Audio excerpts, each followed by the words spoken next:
Madam గారు ready చేసినప్పుడు మీరు అందరూ పిన్ పాయింట్గా దానికి రెడీగా ఉంటే బాగుంటుంది.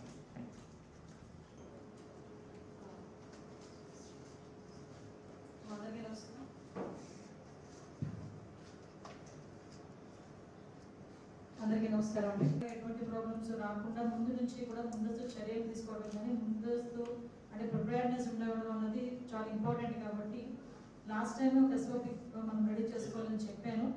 సో దాని ప్రకారంగా మీరు ఏం చేశారు ఏంటనేది ఒకసారి మనం చెక్ చేసుకొని ఇంకా ఫర్దర్గా మనం ఏదైనా దాంట్లోని కొంచెం ప్రాబ్లమ్స్ ఉన్నా లేకపోతే ఇంకా మనం ఎలా ఓవర్కమ్ చేయాలనేది ఒక డిస్కషన్ నడాలి.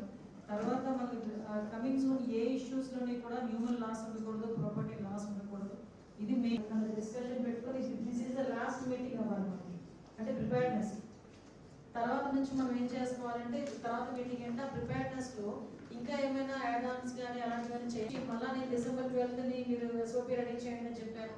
మళ్ళీ ఈరోజు కూర్చొని April 22nd కూర్చొని మళ్ళీ చెప్పాను. మళ్ళీ ఇది చెప్పడంతోనే అయిపోకూడదు. ఈరోజు డిజాస్టర్ మేనేజ్మెంట్ ఆఫీస్లో ఏదైతే హీట్ వేవ్స్కి సంబంధించి, వడగాల్పులకి సంబంధించి, అదేవిధంగా రాబోయే మాన్సూన్కి సంబంధించి ఏదైనా సైక్లోన్ వచ్చినా ఫ్లడ్ వచ్చినా కూడా ఎలాగ మనం ప్రిపేర్డ్గా ఉండాలని చెప్పి లైనింగ్ డిపార్ట్మెంట్ అందరితోని కూడా ఈరోజు ఒక రివ్యూ ఏర్పాటు చేసుకోవడం జరిగింది. దానికి మన జయలక్ష్మి గారు, సిఎస్ గారు జయలక్ష్మి గారు వీళ్ళందరూ కూడా మనకి ఇక్కడికి రావడం జరిగిందండి. ఓవరాల్గా విషయం ఏంటంటే ఈరోజు ఈ మీటింగ్ సందర్భంగా ఎక్కడైతే వాటర్కి సంబంధించి ఆర్డబ్ల్యూఎస్ డిపార్ట్మెంట్ వాళ్ళు అలర్ట్ చేయడం, ఎక్కడ కూడా వాటర్కి సంబంధించి ఇబ్బంది రాకూడదు అని చెప్పడం, అదేవిధంగా చలివేంద్రాలు ఏర్పాటు చేయడం, అదేవిధంగా మీ అందరికీ తెలుసు ఈ డ్రైన్ సిస్టమ్ కూడా కొన్ని చోట్ల డ్రైన్ సిస్టంలోని ఈ వాటర్ పైప్ లైన్స్ అనేవి కొన్ని చోట్ల మేము కూడా ఐడెంటిఫై చేయడం జరిగింది. ఇలాంటివి ఎక్కడ రాకుండా వాటర్ కంటామినేషన్ అవ్వకుండా కూడా ఫర్దర్గా ఎటువంటి ఇబ్బందులు రాకుండా చూసుకునే బాధ్యత తీసుకోమని అన్ని డిపార్ట్మెంట్స్కి కూడా చెప్పడం జరిగింది. Health department, agriculture department, RWS, irrigation, everything. Irrigation department వాళ్ళకి కూడా బండ్ స్ట్రెంత్స్ ఎలా ఉన్నాయి, ఆ బండ్ స్ట్రెంథనింగ్ చేయాలి అనుకుంటే ఇంకా ఎస్టిమేషన్స్ ఎలా అవుతాయి, ఎట్టి పరిస్థితుల్లోని బండ్ స్ట్రెంత్కి సంబంధించిన ఒక ఓవరాల్ రిపోర్ట్ కూడా మాకు May 2nd వీక్ కల్లా కావాలని చెప్పుకున్నాం.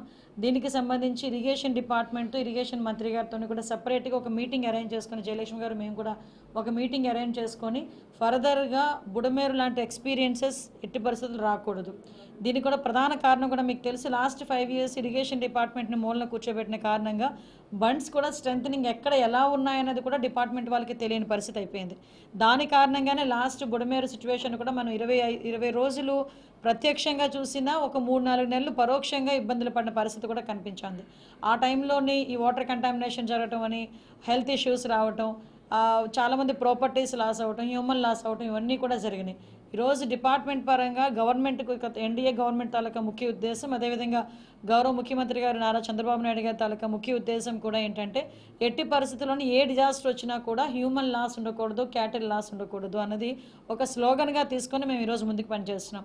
అట్ ద సేమ్ టైం ఏదైనా ఎంత ఇన్డెప్త్కి వెళ్తున్నామంటే ఈవెన్ దో గ్రౌండ్ లెవెల్లో, ఒక గ్రామం లెవెల్లో ఒక ఎంతమంది ప్రెగ్నెంట్ లేడీస్ ఉన్నారు, వాళ్ళకి ఎలాగ మనం చూసుకుంటున్నాం, ఇన్ కేసు ఏదైనా ఫ్లడ్ వచ్చినా, సైక్లోన్ వచ్చినా వాళ్ళని ఎలా షిఫ్ట్ చేయాలి, నియర్ బై ఉన్న తుఫాన్ షెల్టర్స్కి కూడా వాళ్ళు ఇప్పుడు ఏదైతే మేము ఈ లైట్నింగ్ వచ్చే పరిస్థితులు ఉన్నాయి, లేకపోతే ఫ్లడ్ వస్తుందని అలర్ట్ మెసేజ్లు పంపిస్తున్నాం. మీకు తెలుసు పలానా చోట వడగాల్పులు రావచ్చు, కొంచెం జాగ్రత్తలు పాటించండి అని, లేకపోతే పలానా చోట పిడుగులు పడే అవకాశం ఉంది, కొంచెం చెట్ల కింద ఉండొద్దు అని చెప్పి మేము ఎలాగైతే చెప్తున్నామో, అట్ ద సేమ్ టైం ఏదైనా ఫ్లడ్ వచ్చినా, సైక్లోన్ వచ్చినా వనరబుల్ ఏరియాస్కి నియర్ బై ఉన్న సైక్లోన్ షెల్టర్స్ ప్లేస్ కూడా వాళ్ళకి మేము పంపించేటట్టుగా, లొకేషన్ కూడా పంపించుకునేటట్టుగా ఈరోజు మా సిస్టమ్ని కూడా మేము క్రియేట్ చేసుకుంటున్నాం.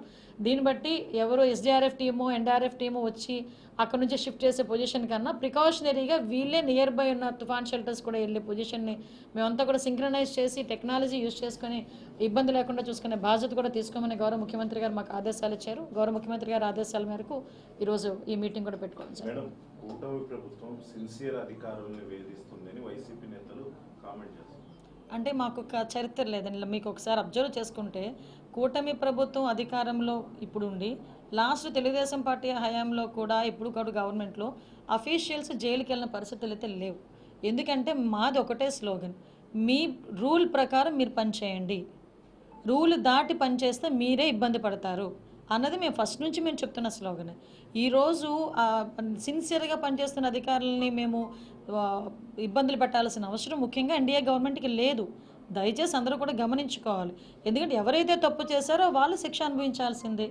శిక్ష అనుభవించాల్సిన క్రమంలో కొన్ని చోట్ల కొంచెం అంటే వాళ్ళ తాలూకా రాజకీయ నాయకులకి రాజకీయ నాయకుల చేత శబాష్ అనిపించుకోవటానికో, లేకపోతే అప్పుడు ముఖ్యమంత్రి దగ్గర మార్కులు కొట్టేయటానికో కొంతమంది ఇలా పనిచేసి ఈరోజు ఇబ్బందులు తెచ్చుకునే పరిస్థితి ఉంది.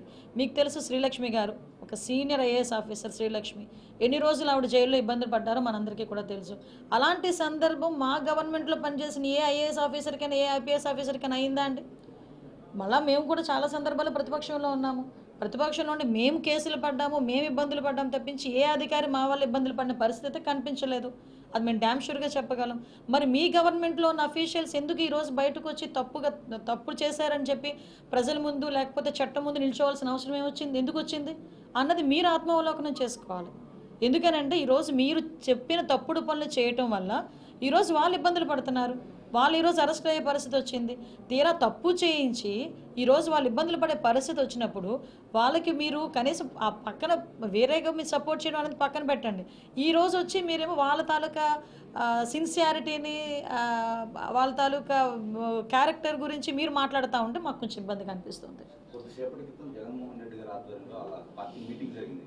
అక్కడ రాజకీయంగా ఇట్లాంటి కక్ష సాధింపులు ఎప్పుడు చూడాలి. ఆయన అక్కడ మాట్లాడారు కాబట్టి సరిపోయిందండి.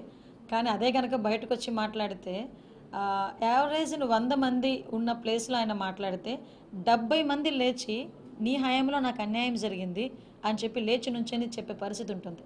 ఆయన 4 గోడల మధ్యలో కూర్చొని వాళ్ళ కార్యకర్తల మధ్యలో కూర్చొని మాట్లాడితే కాదు, ఒక్కసారి ఆత్మావలోకనం చేసుకోమని చెప్పండి. డే ఫస్ట్ ప్రజావేదిక కూల్చిన దగ్గర నుంచి కూడా విధ్వంసం ఎలా స్టార్ట్ అయిందో ఒక్కసారి జగన్మోహన్ రెడ్డి గారికి బయటకు వస్తే ప్రజలు గుర్తు చేసే పరిస్థితి ఉంది. ప్రజావేదికను కూల్చిన దగ్గర నుంచి మొదలుపెట్టింది విధ్వంసం. ఎంతమంది రాజకీయ నాయకులు మా లీడర్స్ మీద ఎంతమంది మీద కేసులు పెట్టారండి.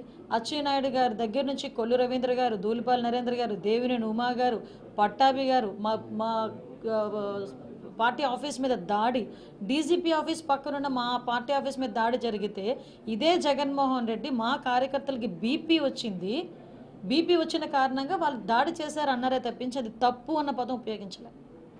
ఇలాంటి వ్యక్తి ఈరోజు ఆ మాటలు మాట్లాడుతుంటే కొంచెం నాకైతే నవ్వు వస్తుంది. కానీ నేను ఒక పొజిషన్లో ఉండి మాట్లాడేటప్పుడు ప్రజలు కూడా అర్థమయ్యే రీతిగా మాట్లాడారు కాబట్టి చెప్తున్నాను. ఈరోజు ఎంతమందిని ఇబ్బంది పెట్టారండి. అంకబాబు గారని ఒక ప్రెస్ రిపోర్టర్, ఆయన ఏదో మాట్లాడారని అతని వయసును కూడా పక్కన పెట్టి అర్ధరాత్రి వచ్చి సిఐడి ఆఫీస్లో తీసుకెళ్ళిన పరిస్థితి కనిపించలేదా? ఒక లేడీ అమరావతి మహిళ ఆవిడని కూడా తీసుకెళ్ళి, ఆవిడకి 60+ years, ఆవిడని కూడా సిఐడి ఆఫీస్కి అర్ధరాత్రి పూట వచ్చి నోటీసులు ఇచ్చి తీసుకెళ్లిన సందర్భం కనిపించలేదా? మా సోషల్ మీడియా యాక్టివిస్టులని సిఐడి అన్న పదాన్ని కంప్లీట్గా కేవలం తెలుగుదేశం పార్టీ వాళ్ళని వేధించడానికి మాత్రమే ఉపయోగించిన మనిషి జగన్మోహన్ రెడ్డి. ఈవెన్ మీకు అందరికీ తెలుసు ఆ సిచ్యువేషన్లో ఎలా అయిందో. ఒక సిఐడి ఆఫీసర్ నోటీస్ ఇవ్వాలి అని ఒక ఇంటికి వెళ్తే ట్యూబ్లైట్లు ఆపేసి గోడలు దూకి, ఏ రూల్లోని లేదండి. నేను ఈరోజు హోమ్ మినిస్టర్గా పనిచేస్తున్నాను. ఏ రూల్లోని కూడా పోలీస్ ఆఫీసర్లు అలా ఏమీ లేదు. వాళ్ళు అక్కడ ఉన్న క్యాండిడేట్ని బేస్ చేసుకొని, అక్కడ ఇన్వెస్టిగేషన్ బేస్ చేసుకొని, అక్కడ కేసుని బేస్ చేసుకొని అక్కడ వాళ్ళు మూవ్ అవుతారు. అంతే తప్పించి వీళ్ళు ఏంటంటే ఒక నోటీస్ ఇవ్వడానికి అలాంటి సిచ్యువేషన్స్ కూడా క్రియేట్ చేయగలిగారు వీళ్ళు. ఈరోజు అటువంటి అధికారులందరూ కూడా ఇబ్బంది పడుతున్నారు. అడ్డగోలుగా ఆ రోజు సిచ్యువేషన్ని రాజకీయ నాయకులకో లేకపోతే అప్పటి ముఖ్యమంత్రికో మాజీ ముఖ్యమంత్రి గారికో శబాష్ అనిపించుకోవడానికి ఈరోజు వాళ్ళు చూపులో పడ్డారు. దానికి ఏదైనా ఉంటే న్యాయపరంగా తెలుసుకోవాలి. ఈ డ్రైవర్ సుబ్రహ్మణ్యం డోర్ డెలివరీ దాంట్లో కూడా పునర్విచారణ చేయాలని కూడా ఆదేశించింది. ఎస్, ఈరోజు వాళ్ళ ఫ్యామిలీ మెంబర్స్ కూడా అడిగారంటే పునర్విచారణ చేయాలని.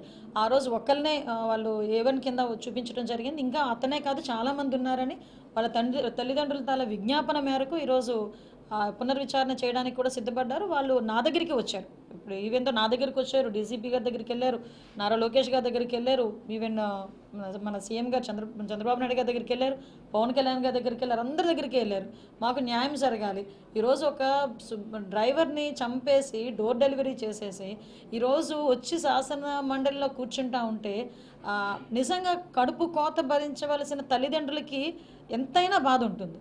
ఆ బాధ కొద్దీ వాళ్ళు బయటకు వచ్చి ఈరోజు పునర్విచారణ చేయాలని చెప్పేసి వాళ్ళు కోరుకున్నారు. దానికి కూడా కోర్టు అనుమతి వాళ్ళు తీసుకోబోతున్నారు.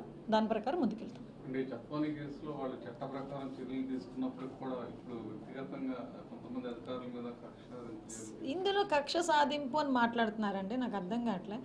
జత్వానీ గారి కేసులో మీకు తెలుసు, ఆవిడని ఇంతకుముందు ఏదో ఇబ్బంది పెట్టారని చెప్పేసి ఒక లేడీ బయటకు వచ్చి ఎక్కడో పక్క రాష్ట్రం నుంచి మన పోలీస్ డిపార్ట్మెంట్ మీద నమ్మకంతో, ఈరోజు ఎన్డీఏ గవర్నమెంట్ మీద నమ్మకంతో ఆ రోజు వచ్చి మనకు ఒక కంప్లైంట్ ఇచ్చిన తర్వాత దాని మీద విచారణ జరిగిన తర్వాత ఆ విచారణ నేపథ్యంలో కొంతమంది ఐపీఎస్ ఆఫీసర్స్ అందులో ఇన్వాల్వ్ అయ్యారని సంగతి తెలిసి వాళ్ళందరినీ కూడా కేసులు పెట్టి సస్పెండ్ చేయడం జరిగింది. అందులో భాగంగానే విద్యాసాగర్ అనేవాడు కూడా అరెస్ట్ చేసి ఆ రోజు పెట్టుకోవడం జరిగింది. ఓవరాల్గా 7A1 నుంచి A7 వరకు ఉన్నారు. చాలామంది వాళ్ళు తప్పు చేయలేదని ఫీలింగ్ ఉంటే ఎందుకు యాంటిసిపేటరీ బెయిల్ తెచ్చుకుంటారు? అందులో చాలామంది యాంటిసిపేటరీ బెయిల్ కూడా తెచ్చుకుని ఉన్నారు. ఈరోజు ఎవరైతే మాజీ ఇంటెలిజెన్స్ చీఫ్ ఎవరైతే ఉన్నారో ఆంజనేయులు గారు, ఆయన కూడా సీతారామ ఆంజనేయులు, ఏఎస్ఆర్ ఆంజనేయులు, వైఎస్ఆర్ ఆంజనేయులు, ఏదో ఒక ఆంజనేయులు, ఆయన కూడా ఈరోజు ఆ విషయంలోనే ఈరోజు అతన్ని కూడా అరెస్ట్ చేయడం జరిగింది. సో మేమంతా పారదర్శకంగా వెళ్తున్నాం. మాకు ఎవిడెన్స్ లేకుండా డిపార్ట్మెంట్ వాళ్ళు ఏ చర్యలకి ముందుకు వెళ్ళరు. విత్ ఆల్ ఎవిడెన్స్ గ్యాదర్ చేసుకున్న తర్వాతనే మేము కూడా ఏదైనా ఒక చర్యలు తీసుకుంటున్నారు. విషయం ఏంటంటే విచారణకి మాత్రం అందరూ కూడా సహకరించాల్సిందిగా కోరుకుంటున్నారు. గత 5 సంవత్సరాల్లో జరిగిన ఏదైతే ఆనాటి ప్రభుత్వ హయాంలో జరిగిన విషయాలపై యాక్షన్ త్వరగా జరగట్లేదు అనేది ఒక వర్గం వాదన. మరికొంతమంది రాజకీయంగా కక్ష సాధిస్తున్నారంటారు. ఎట్లా డిపార్ట్మెంట్ సార్ ఒకటండి, ఇప్పుడు ఏదైనా ఇప్పుడు ఫర్ ఎగ్జాంపుల్ నేను దెబ్బతిన్నాను అనుకోండి, నేను దెబ్బతినేటప్పుడు అవతల వాడికి అదే రకమైన దెబ్బ ఇమీడియట్గా తగలాలని కోరుకోవడం అన్నది మానవ నైజం. సో ఆ నైజంలో భాగంగానే ప్రతి ఒక్కరు ఇంకొంచెం లేట్ అవుతుందేమో అనుకుంటారు. కానీ ఆ పొజిషన్లో ఉన్న వాళ్ళు ఏం చేయాలంటే ఇంతకు ముందులాగా అడపా గబగబ తీసుకెళ్ళి ఒక నోటీస్ ఇచ్చేసి లాక్ వచ్చేసి మొహాలకి గుడ్లు కట్టేసి కూర్చొని పెట్టి తీరా కోర్టుకు వెళ్ళేసరికి కోర్టు ముట్టికాయలు పెడితే ఒక నోటీస్ ఇచ్చి ఇంట్లో పంపించేసిన పొజిషన్స్ ఎన్ని లేవండి. ఈరోజు లాస్ట్ గవర్నమెంట్ చేసిన అత్యుత్సాహ పనుల మీద కొన్ని వందల కేసుల్లో కోర్టులు ముట్టికాయలు ముట్టినాయి. కానీ ఈరోజు మాకు ఆ పొజిషన్ లేదే. ఈరోజు మేము ఏదైనా సిస్టమేటిక్గా చేస్తున్నాం. ఎస్, ఒక ఆరోపణ వచ్చింది, ఆ ఆరోపణలు ఎంత నిజానిజాలు ఉన్నాయి వెరిఫై చేసుకుని అందులో ఎంతమంది ఇన్వాల్వ్ ఉన్నారో చూసుకుంటున్నాము, వాటి తగ్గ సాక్ష్యాధారాలు తీసుకుంటున్నాము. ఈ ప్రొసీజర్లో కొంత మీకు లేట్ అని మీరు అనుకుంటున్నారు, ప్రాపర్ వేలో వెళ్తున్నామని మేము అనుకుంటున్నాం. దానికి ఏంది ఇప్పుడు జనరల్గా పబ్లిక్ ఏంటంటే లేట్ అవుతుందేమో అని అనుకుంటున్నారన్న దానికి సమాధానం చెప్పా. వీళ్ళు ఎందుకు భయపడుతున్నారు? ఈరోజు సిట్ విచారణ జరుగుతుంది మద్యం విషయంలో, ఈ మొత్తం అన్ని ఇష్యూస్లోని కూడా విచారణ జరుగుతున్నాయి. ఎక్కడో అక్కడ భయపడుతున్నారు కాబట్టే కదా రాజకీయంగా మమ్మల్ని హింసించేస్తారని మాట్లాడుతున్నారు. రాజకీయ హింస అన్నది పరాకాష్ఠకి వెళ్ళింది మాత్రం 19 to 24 ఆ పీరియడ్. మేము ఈ రోజు వరకు రాజకీయ కక్షలు పెట్టుకోలేదు. ఒక థీమ్ పెట్టుకున్నాం, ప్రజలకు ఉపయోగపడాలి, తప్పు చేసినప్పుడు ఎవరికైనా శిక్ష పడాలి.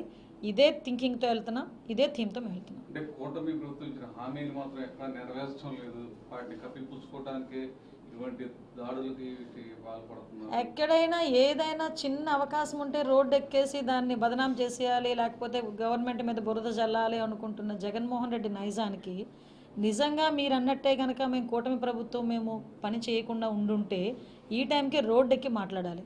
ఈ టైంకి జగన్మోహన్ రెడ్డి అనే వ్యక్తి ఏ విషయాల్లో రోడ్డు ఎక్కుతున్నాడో మీరు చూశారు కదా. ఎక్కడైనా చనిపోతే రోడ్డు ఎక్కుతాడు, ఎవరైనా ఏదైనా ఎక్కడైనా సభ ఉంటే రోడ్డు ఎక్కుతారు. మరి ఈ రోజు వరకు మీరు అలా అనుకుంటే ఎందుకు పబ్లిక్లోకి వచ్చి మాట్లాడలేకపోతున్నారు? ఈరోజు మేము చిత్తశుద్ధితో ఉన్నాం. గవర్నమెంట్కి సంబంధించి ఏ ఇంప్లిమెంటేషన్స్ చేయాలో అవన్నీ కూడా ఈరోజు మెగా డిఎస్సికి ఎన్ని అవరోధాలు ఉన్నాయండి మెగా డిఎస్సి ఇవ్వడానికి. ఆఖరికి ఈ బైఫరిగేషన్ జీవో వచ్చిన తర్వాత ఇవ్వాలి అని చెప్పి బైఫరిగేషన్ జీవో వచ్చిన 2 రోజులకి తండ్రికి ఏదో గిఫ్ట్ ఇవ్వాలనే ఉద్దేశంతో ఆ రోజు మొన్న ఏప్రిల్ 20వ తారీఖున గౌరవ విద్యాశాఖ మంత్రి గారు నారా లోకేష్ గారు డిఎస్సి నోటిఫికేషన్ ఇచ్చారు. నిజంగా వీళ్ళు ఎన్నట్టే మాట్లాడుకుంటే లాస్ట్ 5 సంవత్సరాలు ఒక్క డిఎస్సి నోటిఫికేషన్ ఇచ్చారు. 5 సంవత్సరాలు డిఎస్సి నోటిఫికేషన్ ఇవ్వకుండా ఇంట్లో కూర్చున్న వాళ్ళు ఈరోజు మేము చెప్పిన హామీలను అమలు చేస్తున్న క్రమంలో డిఎస్సి నోటిఫికేషన్ ఇస్తూ ఉంటే తిరిగి అమలు చేయట్లేదని మాట్లాడడంలో అర్థమే ఉంటుంది. ఈ రోజు వరకు నేను చాలా గర్వంగా చెప్పగలను, నాకులాగే మా అందరి నియోజకవర్గాల్లో ఒక బ్రిడ్జ్, నా కాన్స్టిట్యున్సీలో ఒక బ్రిడ్జ్ ఆగిపోయింది. ఆ పందూరు పేర్లతో సైతం చెప్తా, నేను ఇప్పుడు ఎంతవరకు అయితే మేము కట్టాము అంతవరకు ఆగిపోయింది. ఈ 5 సంవత్సరాలు అలాగే ఉంది. మళ్ళీ మేము వచ్చాము, ఇటువంటి ఆర్థిక పరిస్థితుల్లో కూడా అటువంటి వాటికి కూడా ఇమీడియట్గా డబ్బులు ఇవ్వాలని చెప్పి మళ్ళీ ఇంకో 4.5 కోట్లు ఇచ్చే బ్రిడ్జ్ కంప్లీట్ చేయండి అని చెప్తున్నారు. అదేవిధంగా రోడ్ల మీద కనీసం ఒక తారు వేయడానికి కూడా వాళ్ళ దగ్గర డబ్బులు లేవా? అది చిత్తశుద్ధి లేదు, డబ్బులు లేక కాదు, ఆ టైంలో చిత్తశుద్ధి లేక. సో ఇటువంటి వాళ్ళు చేయడం మానేసి ఈరోజు మేము చేస్తా ఉంటే బురద జల్లే కార్యక్రమం చేస్తున్నారండి. అంతకుమించి ఏం లేదు. వాళ్ళ హ్యాండ్లో ఏదో సాక్షి పేపర్, సాక్షి ఛానల్ ఉంది కాబట్టి నోటుకు వచ్చినట్టు రాస్తే జనాలు నమ్ముతారేమో అనుకుంటున్నారు, కానీ వాస్తవాలు ఈరోజు ప్రజలు చూస్తున్నారు, చాలా బాగా గమనిస్తున్నారు. మేము బయటికి వెళ్తే మమ్మల్ని కూడా అడుగుతున్నారు, ఏం జరుగుతుంది, పలానా కేసులు ఏం జరుగుతుంది, ఇలా అయిందంట కదా, అలా అయిందంట కదా, మమ్మల్ని అడిగే పొజిషన్స్ ఈరోజు కనిపిస్తున్నాయి. కాబట్టి గవర్నమెంట్ చిత్తశుద్ధితో ఉంది, న్యాయపరంగా పనిచేస్తుంది, అన్ని విషయాలన్నీ కూడా పారదర్శకంగా పనిచేస్తూ ఉంది. మళ్ళీ చెప్తున్నా, తప్పు చేసినాడు ఎవడైనా కూడా శిక్ష పడాల్సిందే, శిక్ష పడి తీరుతుంది. హలో.